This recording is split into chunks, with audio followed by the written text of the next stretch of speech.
I apologize if I'm a bit of a sweaty mess today, but it is so hot in here. But anyway, this week is going to be another challenge week here on HGTV Handmade, which I know all of you guys always love our challenge weeks. And so the challenge this week is a dollar store challenge. Only we have to make party decor out of the things that we get from the dollar store. So each of us are going to go to our local dollar store, buy a whole bunch of inexpensive supplies, and then show you a party decor DIY. Now, I'll be totally honest with you, when I went shopping, I kinda forgot about the party decor part, so I bought a whole bunch of just random stuff that won't necessarily work for that theme. So it was definitely a challenge coming up with a DIY out of all the random supplies that I came home with. But I think I came up with something really cute, so let's get started. So I decided to make wooden place card holders for a dinner party. Or you could use them for whatever you want, maybe labeling dishes at a potluck, or just holding photos for a fun decoration. So to make them, I'm actually going to use alphabet blocks that I got at the dollar store, fabric paint that I got at the dollar store, a paintbrush I already had, a saw I already had, and a piece of sandpaper that I already had. If you don't have these supplies, you can definitely get a paintbrush and sandpaper from the dollar store, but a saw is something you'll probably want to go to the hardware store for, and you'll probably want to pay a little more than $1 since you don't want to be messing around with cheap versions of tools like that. So these alphabet blocks are the cheapest alphabet blocks I have ever seen. I wanted to make a fun montage spelling out words, but there wasn't even a Y to spell out DIY, so I do not feel bad transforming them. So the first step is to take your saw and just cut a slit into the top of the block. This does take a little while, but just take your time and try to go about a centimeter down so that a piece of paper can stand up in it without flopping over. So when you're done with your cut, just use sandpaper to sand the edges, get rid of any sharp edges. And then to bring a little more visual interest into the mix, I also cut off a few of the corners and sanded those down as well,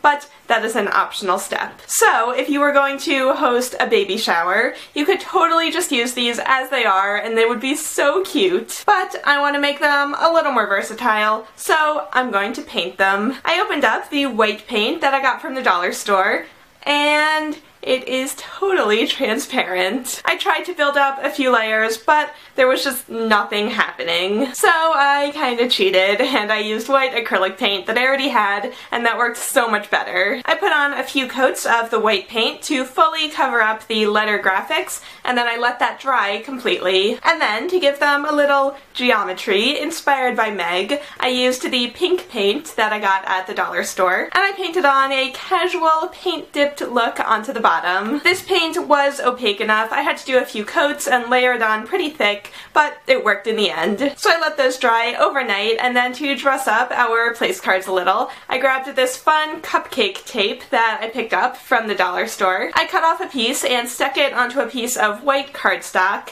and then I used a craft knife to cut out the cupcakes. And then I just cut down a piece of black paper, and I used some tape to attach the cupcake, and I used a silver marker to write out the names. And then I just put them into the wooden block placeholders, and I think they look so cute. This would be perfect for maybe a teenager's birthday party, or any kind of party where you're serving cupcakes, which, let's be honest, that's the best kind of party. But let me just break down this entire scene that I styled. The greenery in the back is actually squares of fake grass that I got at the dollar store. I thought they would make such a fun and colorful background, and they're fake, so they're not going to die like real plants would. I also used a vase that I got at the dollar store, and I filled it with some fake flowers that I already had, as well as some of the greenery that I pulled off of the backdrop. The rest of the stuff in the scene are things that I already had, but the sunglasses are super cheap on Amazon. The straws are available for just a few dollars from places like Target, and the mason jar is just a plain mason jar that I painted the rim of for a video on my main channel. So if you're not throwing a party, you can of course use these to display photos or memorabilia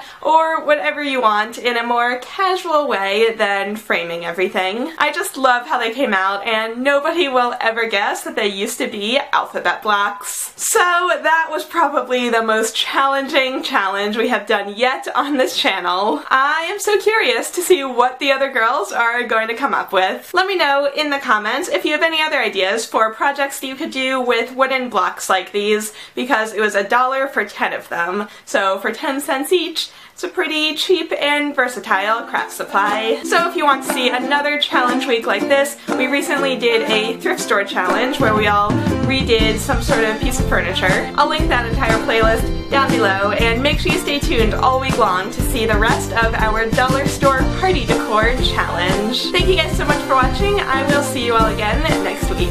Bye everyone!